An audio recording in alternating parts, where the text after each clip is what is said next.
ఎవరన్నా ఈ గ్రేట్ ఈవెంట్లో ఎవరన్నా క్వశ్చన్స్ అడగాలనుకుంటే ప్లీజ్ అడగండి. సార్ మీకే. నాకేనా? మీకే సార్.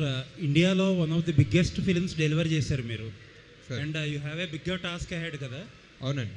ఈ గ్యాప్లో ఈ ప్రాజెక్ట్ ప్రొడ్యూస్ చేయడానికి కారణం ఏంటి? ఎస్పెషల్లీ సంగీతం గారిని, హీజ్ ఇంటూ హిస్ 90s కదా, ఈ టైంలో తీసుకొచ్చి ఇది ఎక్స్ట్రా డ్యూటీ ఒకటి చేయడానికి కారణం ఏంటి? అదే మీ క్వశ్చన్లోనే ఆన్సర్ ఫార్ సంగీతం సార్, అంతే. మెయిన్లీ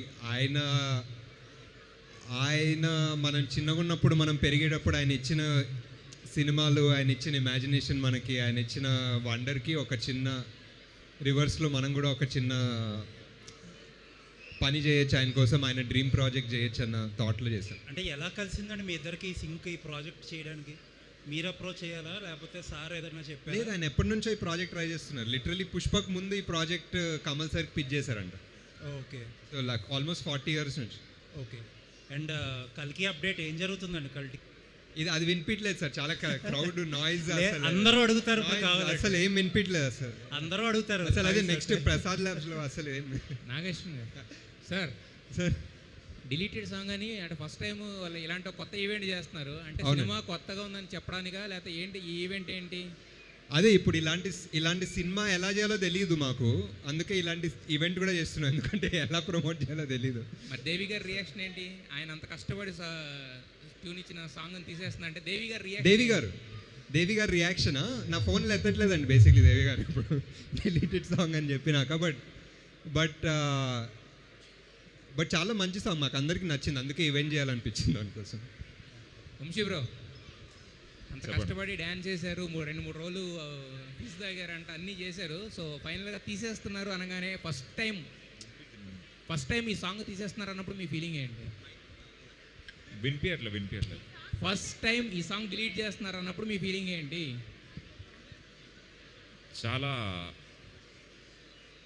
షాక్కి గురయ్యాను నేను.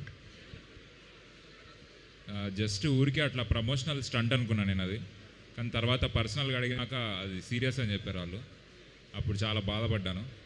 ఆ బాధపడుతున్నప్పుడు పైకి వెళ్ళి కొద్దిసేపు డ్యాన్స్ చేయన్నారు, ఏదో ఒకటి మాట్లాడి జోక్లే అన్నారు.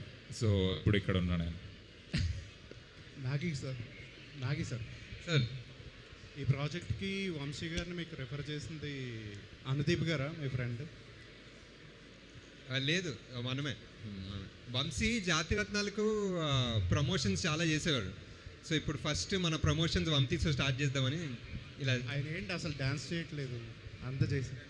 ఏంటండి డ్యాన్స్ ఎందుకు చేయట్లేదు? అంత చేశాను అంటే నేను డ్యాన్స్కి ఫేమసా అండి? నాగి గారు, నిజంగానే ఈ సాంగ్ ఉండదా అండి? మళ్ళీ పెడతారా ఇలా ప్రమోట్ చేసి? కాదు, ప్రెజెంట్లీ అయితే ఉండదండి. అది నిజంగా వంశీ అన్నట్టు నన్ను అందరు స్పామ్ చేసి ఒక వారం తర్వాత ఏదో కొన్ని సాంగ్లు యాడ్ చేస్తాం కదా సినిమాలో, అలాంటివి చేసే పరిస్థితి ఉంటే చూద్దాం. ఇప్పుడైతే లేదండి సినిమాలో. మీరు చేసే సినిమాలన్నీ చాలా లైఫ్ ఎక్స్పీరియన్స్ లేకపోతే మోర్ లార్జర్ దాన్ లైఫ్ సినిమాలు ఉంటాయి. మీరు ప్రొడ్యూస్ చేసే సినిమాలు మాత్రం ఇలా కామెడీ సినిమాలు, సరదాగా వెరైటీ సినిమాలే చేయడం. ఇదే లార్జర్ దెన్ లైఫ్ అండి. యాక్చువల్లీ ఇవే లార్జర్ దెన్ లైఫ్ ఉంటాయి, ఎందుకంటే మన లైఫ్ కన్నా నవ్వుకోవడం కన్నా ఇంకేముంటుందండి. సంగీతం గారు కల్కి ప్రాజెక్ట్లో ఇన్వాల్వ్ అవ్వడం వల్లే మీకు ఈ అసోసియేషన్ కుదిరిందంటారా?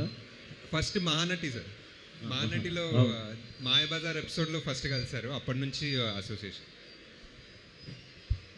ఇప్పటికీ ఆయన ఈ వయసులో కూడా ఆయన ఎనర్జీ, ఆయన పార్టిసిపేషను, ఆయన ఎంతూజియాజం చూస్తుంటే మీకు ఏమనిపిస్తుంది?